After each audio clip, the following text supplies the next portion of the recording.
तपाईँ एसई को परीक्षा तयारी गर्दै हुनुहुन्छ राइट? 2 मिनेट दिनुस् है।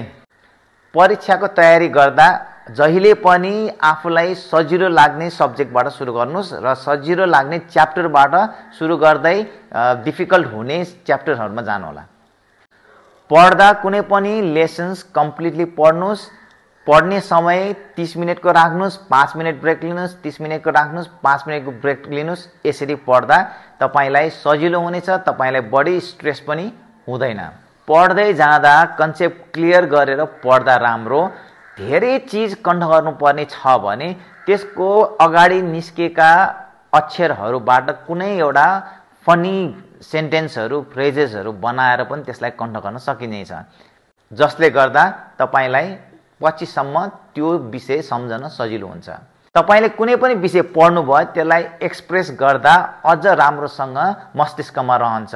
जस्तै तपाईले पढेको कुरा आफ्नो साथीभाइहरूलाई अथवा आफ्नो फ्यामिलीका मेम्बरहरूलाई बुझाउनुहोस्। अरु कोही पाउनु भएन भने ऐनाको अगाडि बसेर तपाईले पढेको कुराहरू ऐनामा देखिने आफ्नो इमेजलाई बुझाउने गर्नुस्। समयको एकदम सदुपयोग गर्नुस्। डिस्ट्र्याक्सनहरू छ भने जस्तै मोबाइल, ल्यापटप, टिभी छ भने त्यसबाट आफूले आफूलाई यो एक्जाम भरि टाढा राख्ने कोसिस गर्नुस्।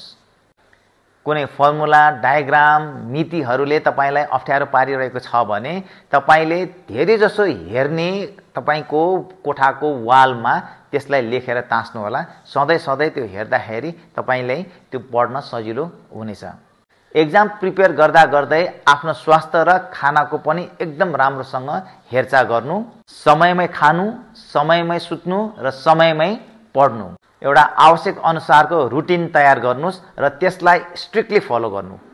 एक्जामलाई हाउबुजीको रूपमा नलिनुस्। आफूले आफूलाई काम राख्नुस् र आफ्नो लक्ष्यमा अगाडि बढ्नुस्।